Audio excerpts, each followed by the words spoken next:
The Librem 5 USA version of this Linux phone, it runs $1,999. It's $2,000. Okay, now, on the surface, like I said, buying a smartphone that runs thousands of dollars in today's market is not that crazy, especially for a phone with high-end specs like multiple cameras, high resolution, powerful zoom lens, stereo speakers and fast charging, higher processor and all that, large screen. It's not that unusual to spend $1,000 or more for all those high spec features. This phone has none of that. This phone, I'm looking at the Librem 5 USA website, 5.7-inch display. It's not even a high display screen. It's 720. Yeah. It's not full. It has 3 gigs of memory, 32 gigabytes onboard storage. Let's see. It has it does have a headphone jack. Great. External storage, USB 3, and a user replaceable battery. Nice. 3,500 milliamps. Wow. For $2,000. I guess they are touting security and privacy. I don't know how you can sell a Purism phone or any phone on the basis of security and privacy. I do believe in privacy if you stay off the web. But then again, what good is a phone if you can't get on the web? Right? And the reason why I don't believe in privacy on the web is because you cannot erase yourself off the web, or at least you cannot completely erase yourself off the web. I did a privacy show with Stephanie a few months back, and no matter how much we try to be incognito, as it were, there's always going to be those little pinhole leaks of your data on the web that you cannot, there are so many ways to lose your privacy, and it has nothing to do with the cell phone. Look, you can lose your privacy through a satellite photo. Ring cameras. Shopping at Walmart. I go to Walmart. There's so many cameras. I think I'm in Hollywood.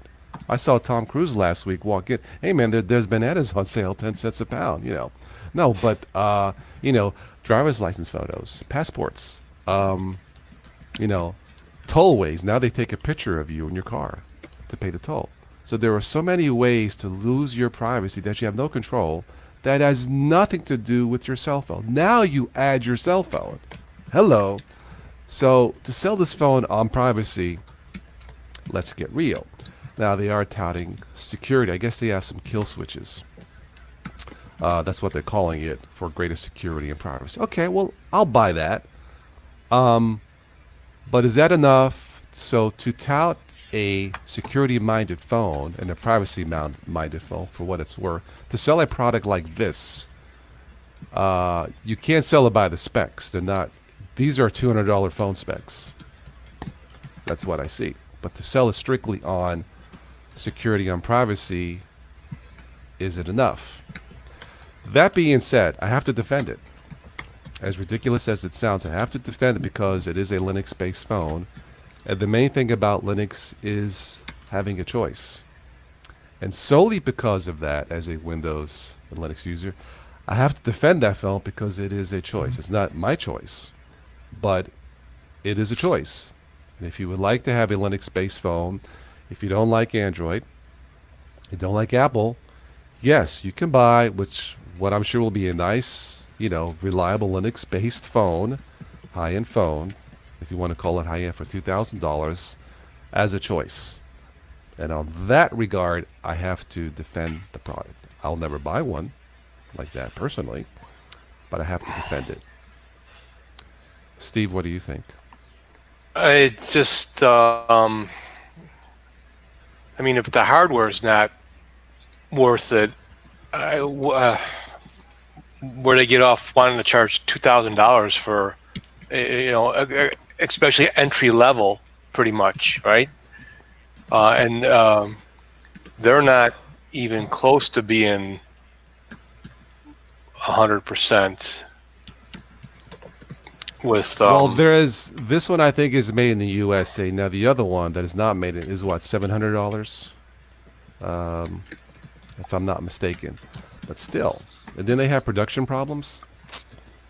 Production problems. I think You know.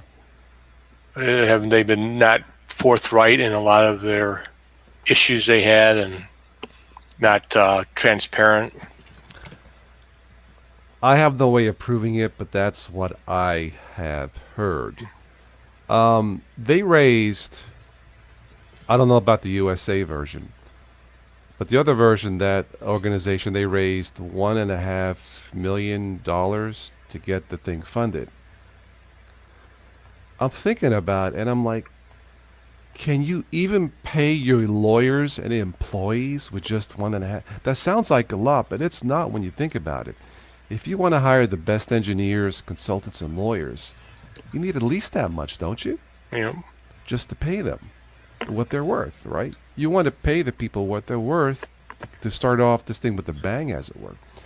Ubuntu tried to do it back in 2012. Remember the Ubuntu Edge? They raised 10 million, and it wasn't enough. Now, if 10 million is not enough, how can 1.5 million be enough? To me, it makes no sense. Now if they raised 20, 30 million, yeah. Now, if they had raised 20, 30 million, this company here, maybe they would not have to charge $2,000 for the phone to make up, to pay the people and the bills what they have to pay. Maybe they're on loans. I don't know. But to start off a company with what is arguably the most prolific piece of technology in the world, a smartphone, or any phone for that matter, to start off to try to build that company for what I think to be a lousy 1.5 million, ain't gonna cut it, in my opinion. Now, can there be other anonymous donations we don't know about? Sponsorships? Yeah, sure. But I just think it's a fool's errand. Ben, what do you think? I can see we're all excited about this phone, I actually am excited. If I didn't have an iPhone, I might have bought one. The $2,000 one or the $700 one? $700 phone, the 10R. Okay. Yeah. All right. I didn't want to have my dad pay over $1,000 for an iPhone. I was like, no. Vince, what do you think? Well, I think, to sum it up, I think they've completely just misread what the Linux community wants. I've been reading and hearing a lot about this $2,000 phone, and I mean, the biggest complaint that people had with the Librem already was, or besides the production delays, was the price, the $700 price for what you're getting. And I get that they're starting from scratch compared to other companies, like I believe the Pine phone. They have a wealthy backer, and even at Ubuntu, they have always had a wealthy backer to do what they want to do. So I mean, I think it's quite good to see that they've gotten as far as they have with nothing, starting from scratch. But still, I mean, to think that people in the Linux community the people I've talked to and are often scraping together components to get a computer together, they might not be a bit hard up for cash. To think that they would spend $2,000 on a phone that you could buy for a third of the price is gonna be a bit hard to swallow. Let alone the fact that I also get the patriotism involved in producing a US-based phone. I would buy an Australian-based phone if that was here, but that's also really disregarding the wider Linux community. You're talking about ignoring all the people over in Europe, which is massive as a marketplace. So I kind of think that they've just completely misread what people are wanting here. Ansela, what do you think? Okay, yeah, one, I wouldn't get the phone. Two, I was reading some articles on it, and this phone isn't marketed towards regular people. What this article I was reading think is going on is they're marketed towards government, because government's still using the old BlackBerries because they're very secure and very strong phones, or durable phones. So they think this is just to get it out in the public, in the eye of the government. So for a new secure phone for the government because of the kill switches. Okay. Sounds reasonable. But how secure and how private really are you going to be? There are just too many. Like there was a story on the news about the Ring cameras that were being hacked. Did you see that on NBC? A young girl was talking to this camera that was again. It has nothing to do with your cell phone. There are just way too many. I totally believe in security and privacy. You should do what you can to be as secure and private as you can. 101% believe that you should be responsible as much as you can. But man, once you get on the web, how do you know? How do you realize? That comes to Why the government's going to tell you? Yeah. Well, that comes to security and privacy. Right. You know, I'm more for security. The privacy, it's like you say, I'm on the web. My information's been out there for 25 years. You know, so I look at it this way, though. I do everything I can to secure my information, but look at all these credit card companies, these department stores, they get hacked. I've been in on every one of them. I've had to change passwords. My bank has put me on a watch. Every one of these major ones you've heard about, I got caught in them. My information is on the dark web, according to my bank. So what do I do? All I can do is change passwords and watch my accounts.